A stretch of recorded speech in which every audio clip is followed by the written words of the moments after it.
고린도후서 9장 7절에서 12절까지 함께 읽으십니다. 7절입니다. 각각 그 마음에 정한 대로 할 것이요 인색함으로나 억지로 하지 말지니 하나님은 즐겨내는 자를 사랑하시느니라. 하나님이 능히 모든 은혜를 너희에게 넘치게 하시나니 이는 너희로 모든 일에 항상 모든 것이 넉넉하여 모든 착한 일을 넘치게 하게 하려 하심이라. 기록된 바 그가 흩어 가난한 자들에게 주었으니 그의 의가 영원토록 있느니라 함과 같으니라. 심는 자에게 씨와 먹을 양식을 주시는 이가 너희 심을 것을 주사 풍성하게 하시고 너희 의의 열매를 더하게 하시리니 너희가 모든 일에 넉넉하여 너그럽게 연보를 함은 그들이 우리로 말미암아 하나님께 감사하게 하는 것이라. 이 봉사의 직무가 성도들의 부족한 것을 보충할 뿐 아니라 사람들이 하나님께 드리는 많은 감사로 말미암아 넘쳤느니라. 아멘. 고린도후서 8장과 9장은 헌금에 관한 내용입니다. 8장에서 마게도니아 성도들의 풍성한 헌금은 자신을 하나님께 드린 믿는 자의 삶의 태도에서 나온 것이었습니다.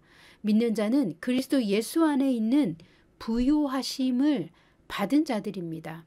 우리는 이 땅의 것을 주목하는 자가 아니라 위의 것을 주목하기에 우리의 부요하심은 매우 높은 차원의 부요함이며 하늘에서 부요한 자들이란 이 땅의 모든 훈련과 시험을 마친 후에 이 세상 마귀의 재정 시스템에서 벗어난 초자연적인 하나님의 재정 시스템에서 모든 자원을 받을 수 있는 부요함입니다. 자, 9장에서는 마게도니아 성도들처럼 자신을 하나님께 드린 사람들의 부요함이 어떤 모습으로 나타나는지를 설명해 주고 있습니다. 7절부터 보십니다.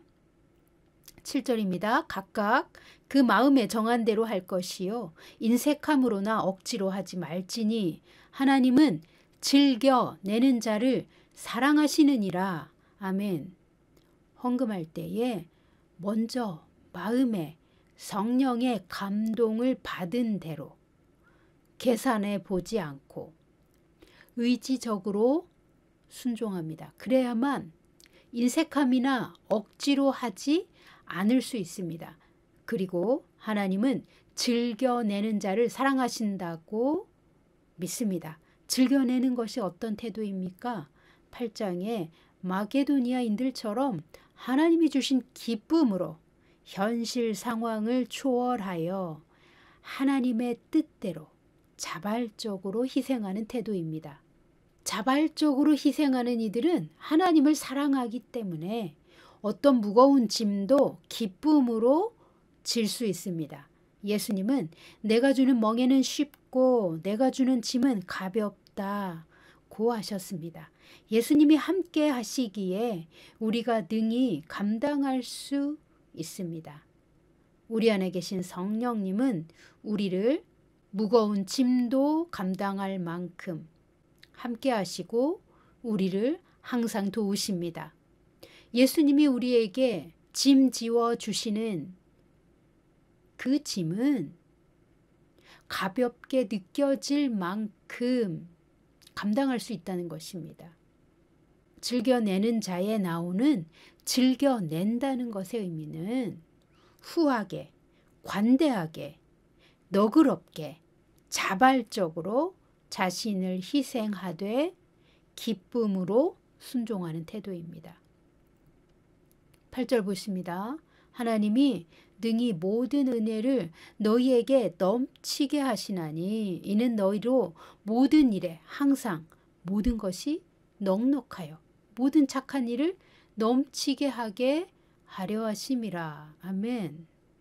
자발적인 희생은 하나님이 은혜를 넘치게 주시기에 가능한 것입니다.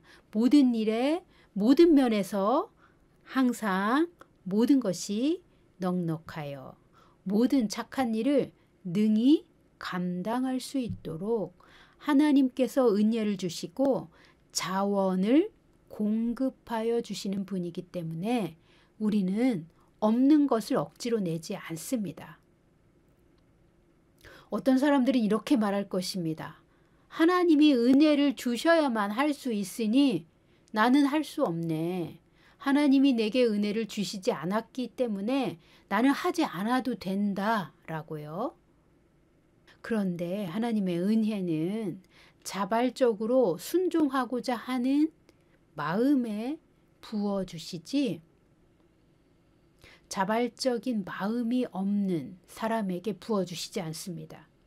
하나님의 지혜와 전략으로 불가능한 상황에서도 씨앗을 심을 수 있도록 하나님께서 은혜를 주시고 역사하시기에 우리는 심을 씨앗을 하나님께 받아서 심을 수 있는 것입니다. 하나님과 친밀하지 않은 사람은 계산해보고 어떻게 하든지 손해보지 않으려고 안간힘을 씁니다. 그런 마음에는 어떤 핑계를 대고 하나님의 은혜도 오지 않는 것입니다. 고린도후서 8장 12절에서 할 마음만 있으면 있는 대로 받으실 터이요 없는 것은 받지 아니하시리라 라고 바울이 말한 이유입니다. 할 마음만 있으면 즉 자발적인 순종이 있다면 있는 대로 즉 하나님이 주신 것으로 하나님께서 받으실 것이다.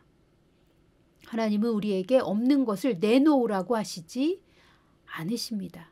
하나님은 이미 모든 것을 알고 계시며 다 보고 계시기에 우리의 형편을 우리 자신보다 더 잘 아십니다.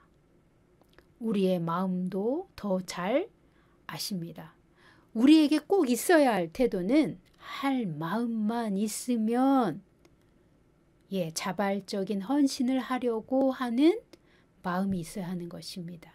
자, 오늘 본문 고린도후서 9장 8절로 오십니다. 하나님이 능히 모든 은혜를 너희에게 넘치게 하시나니 이는 너희로 모든 일에 항상 모든 것이 넉넉하여 모든 착한 일을 넘치게 하게 하려 하심이라. 아멘. 할 마음만 있으면 하나님은 지혜와 전략을 주시고 자원을 공급하여 주셔서 하나님의 선한 일을 넘치게 하십니다. 믿는 자들은 모두 그리스도 안에 있는 부요함을 받았습니다. 그리스도 예수 안에 있는 사람이라면 부요한 자입니다. 하나님 나라를 유업으로 받은 법적인 상속자이기 때문입니다. 우리의 유업이란 법적으로 보장되어 있는 하늘에 있는 자원입니다. 그 자원을 우리는 이 땅에서 사용할 수 있는 것입니다. 어떻게 하늘에 있는 자원을 이 땅에 가져옵니까? 자원하는 마음으로 하나님이 원하실 때 후하게 심는 것입니다. 9절 보십니다. 기록된 바 그가 흩어 가난한 자들에게 주었으니 그의 의가 영원토록 있느니라 함과 같으니라. 아멘. 흩어 가난한 자들에게 주었으니 합니다. 흩어라는 말은 자기 소유를 절대로 놓치지 않으려고 꽉 움켜쥐지 않고 언제든 주님이 쓰시겠다 하면 내어놓을 마음의 준비가 되어 있는 자세로 자기 소유물에 집착하여 축적하는 삶을 사는 것이 아니라 언제든 주신 분도 하나님이요 받으시는 분도 하나님이시니 주님이 원하실 때 나는 내놓을 준비가 되어 있다라는 자세로 준비되어 있는 사람은 자기의 소유를 흩어서 가난한 자들에게 줄 수 있습니다. 하나님을 사랑하면 하나님의 마음이 어디에 있는지 알게 됩니다. 하나님은 가난한 자, 고아, 과부를 돕는 것을 하나님의 의로 보십니다.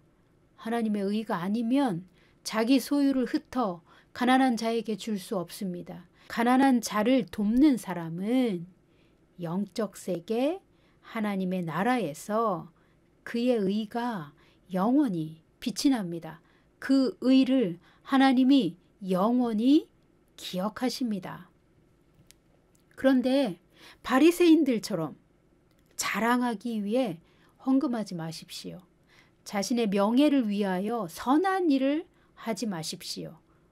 헌금 얼마 했는지, 선한 일을 얼마나 많이 했는지 광고하고 사진 찍어 올리고 하는 사람은 가짜입니다.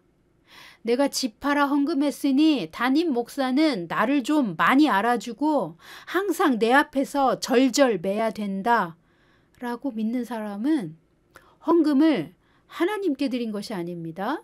자신의 가치를 인정받으려고 또 자기 이름을 내려고 사람에게 바친 것입니다. 이런 경우는 하나님의 의가 아니라 자기 의를 가지고 자랑하는 것입니다. 의의 열매는 없습니다. 하나님과 전혀 상관이 없는 쇼입니다. 이런 사람은 하늘 창고에 상이 없습니다. 바리새인들을 향하여 예수님이 말씀하셨습니다. 자기의 선한 행실과 헌금을 자랑하는 순간에 너희는 이 땅에서 너희가 받을 상을 이미 받았다 라고 말씀하셨습니다. 즐겨내는 자를 하나님이 사랑하십니다. 즐겨내는 자는 많은 소유물이 있어서 쉽게 자랑하며 내놓는 사람이 아닙니다. 마게도니아인들처럼 자신의 형편과 반대로 하나님의 초월적인 은혜를 힘입어 극단적인 헌신을 자발적으로 하고 기쁘게 하는 태도입니다. 하나님은 가난한 자를 돕는 자들을 의인이라고 부르십니다. 자신의 필요보다 하나님의 도움이 필요한 곳에, 하나님의 기적이 필요한 곳에 나의 손을 보태는 사람은 천국의 부자입니다. 이들의 하늘 창고에는 각종 보물이 가득 쌓여 있고 흘러 넘칩니다. 이런 사람들이 기도할 때 하나님은 언제나 흔쾌히 응답을 주십니다. 자, 그런데 한번 생각해 보실까요? 천국에서 부자인데 마게도니아인들은 왜 그리 많은 환난과 시련 그리고 극심한 가난 속에 있었을까요? 천국에서 부자요, 하나님이 칭찬하시는 의인인 그들이 왜 그리 처참한 상황에서 살았을까요? 여러분 이 상황을 이해하실 수 있으세요? 의인은 이 땅에서 시험을 받고 핍박을 받습니다. 마귀의 맹공격이 있습니다. 그러나 그 시험은 하나님의 은혜로 감당하고 믿음을 잃지 않으면 돌파를 계속해 나아갑니다. 돌파와 돌파를 거듭하다가 마침내 전복의 단계에 들어갑니다. 그러니 끝까지 믿음의 연단과 시련을 잘 인내하고 감당해야 합니다. 전복의 단계는 통치하는 단계입니다. 예수님과 함께 다스리는 단계입니다. 마귀가 꼼짝도 못하고 도망가는 단계입니다. 그러나 전복의 단계에 이르기 전에는 모든 믿는 자는 시련과 시험을 견디며 마귀와 전쟁하고 계속하여 돌파하고 돌파해야 하는 영적 전쟁이 있는 것입니다.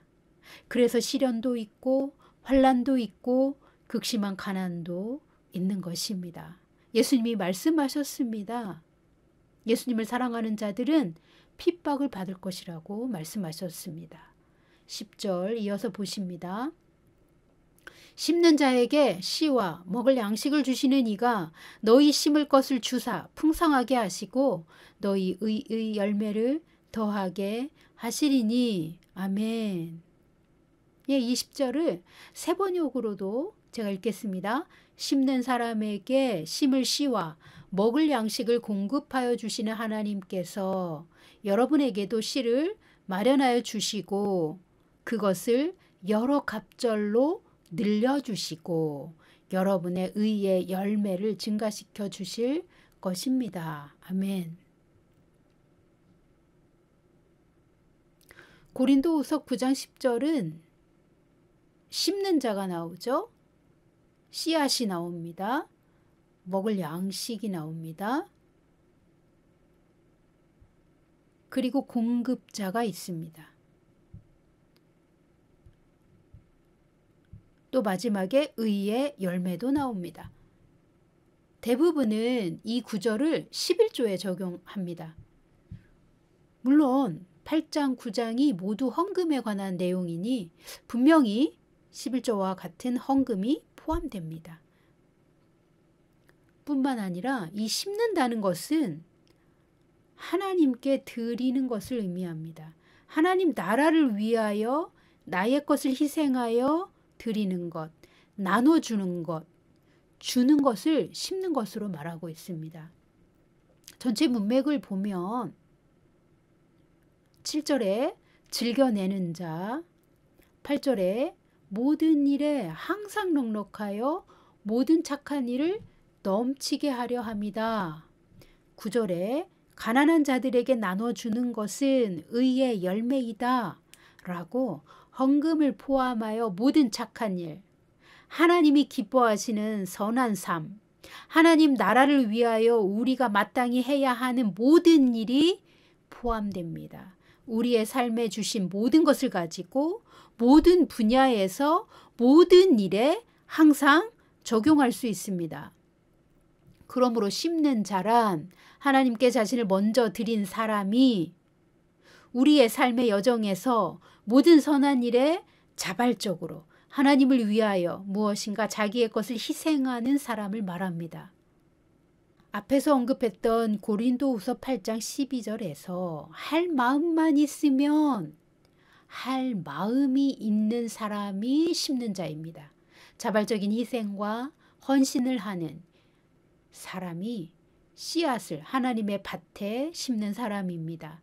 누군가는 재정을 심고 누군가는 자기의 육체의 힘을 심고 누군가는 재능을 심고 누군가는 지식을 심고 누군가는 영적인 은사들을 심고 이 모든 것이 하나님으로부터 왔고 하나님이 주셨기에 하나님이 받으시기 원하는 모든 순간에 우리는 우리의 삶의 여정에서 하나님께 그 씨앗을 심는 것입니다. 11조 하면 다 되는 것이 아닙니다. 의무적으로, 관습적으로, 종교적으로 11조 하고 나는 하나님께 심었으니 복 받을 거야 라고 생각하는 것은 너무 1차원적인 생각입니다. 여러분, 믿음으로 11조 하십시오. 11조는 매우 중요한 것입니다. 그러나 하나님께 심는다는 것은 단지 11조만 이야기하는 것이 아닙니다. 그 밖에 헌금도 포함하여 헌금만 말하는 것이 아닙니다. 모든 면에서, 모든 일에서, 모든 방법으로 우리는 하나님 나라의 씨앗을 심는 자들입니다. 하나님은 심는 자에게 씨앗을 주십니다. 일용할 양식도 주십니다. 그리고 씨앗을 여러 배로 늘려주셔서 더 많이 심게 하십니다. 씨앗을 여러 배로 늘려주시는 이유는 성도의 의의 열매가 더 많아지게 하려는 의도이십니다. 성도가 하나님 나라를 위하여 심는 모든 씨앗이 의의 열매로 쌓입니다. 그리고 수확할 수 있습니다. 하늘 창고에 쌓아 두었다가 수확의 때에 하나님께서 창고의 문을 열고 쏟아 부어주십니다. 막을 자가 없도록 부어주십니다. 씨앗은 지속적인 수입 또는 수입의 출처가 될 수 있습니다. 직장이나 여러 일터 혹은 자산과 같은 것입니다. 그리고 우리의 소유권 안에 있는 유형과 무형의 자산으로서의 모든 것, 재능이나 신체적인 건강, 시간, 지식, 기술, 우리의 성품, 영적인 은사와 능력 모두 하나님이 우리 삶에 주신 모든 것이 이에 해당됩니다.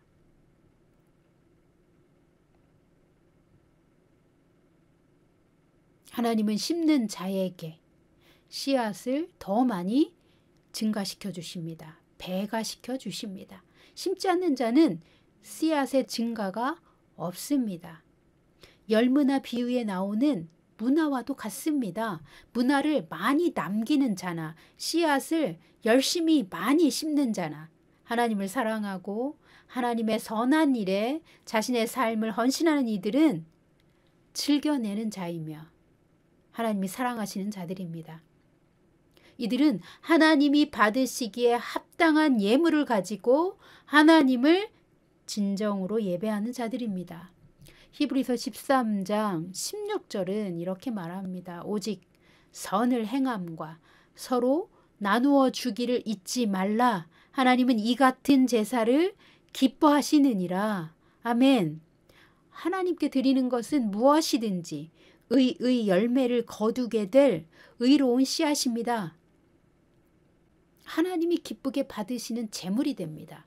우리는 이 세상이나 이 세상에 속한 겉사람의 유익을 위해 투자하는 자가 아니라 농부처럼 추수의 계절을 소망하며 아무것도 보이지 않을 때에 미리 하나님의 밭에 씨앗을 뿌리고 심는 자입니다. 우리가 심은 씨앗은 우리 부르심의 그릇의 분량이 차면 수확의 계절에 우리의 품으로 거두어 드리게 됩니다. 영적인 농사는 영적인 방법으로 심고 영적인 방법으로 수확합니다. 갈라디아서 6장 8절에는 이렇게 말합니다. 자기의 육체를 위하여 심는 자는 육체로부터 썩어질 것을 거두고 성령을 위하여 심는 자는 성령으로부터 영생을 거두리라. 아멘. 고린도후서 9장 10절 다시 읽습니다. 심는 자에게 씨와 먹을 양식을 주시는 이가 너희 심을 것을 주사 풍성하게 하시고 너희 의의 열매를 더하게 하시리니. 아멘. 세 번역으로 10절을 읽겠습니다. 심는 사람에게 심을 씨와 먹을 양식을 공급하여 주신 하나님께서 여러분에게도 씨를 마련하여 주시고 그것을 여러 갑절로 늘려주시고 여러분의 의의 열매를 증가시켜 주실 것입니다. 아멘. 심는 자에게 심을 씨와 먹을 양식을 공급하여 주시는 하나님께서 심을 씨앗을 여러 갑절로 늘려주시고 의의 열매를 증가시켜 주십니다. 심는 자에게 심을 씨앗을 여러 갑절로 늘려주신다는 말의 의미는요. 수입의 출처가 늘어난다는 말입니다. 초자연적인 공급으로 수입이 증가한다는 말입니다. 어떤 자에게 씨앗을 늘려주십니까? 마게도니아인들처럼 자신을 하나님께 먼저 드리고 하나님의 뜻대로 나눠주는 사람들, 극단적으로 헌신하는 사람들에게 초자연적인 배가의 축복을 주십니다. 사랑하는 성도 여러분, 여러분은 자기 육체를 위하여 심는 자입니까? 그러면 썩어질 것을 거두게 된다고 갈라디아서가 말합니다. 아니면 반대로 여러분은 여러분의 영을 위하여 심는 자입니까? 영을 위하여 하나님의 밭에 심는 사람입니까? 영을 위하여 하나님의 밭에 심는 자는 성령으로부터 영원한 의를 열매로 거둘 것입니다. 우리 하나님은 즐겨내는 자에게 후한 상을 주시는 관대한 하나님이십니다. 너그럽게 연보하는 사람에게 너그러운 상을 주시는 하나님이십니다. 오늘 주님께서 우리에게 말씀하십니다. 무엇을 위하여 심는가? 무엇을 심고 있는가? 추수의 날에 거두게 될 의의 열매를 소망하는가? 하나님은 업신여김을 받지 않으십니다. 심은 대로 거두게 하십니다.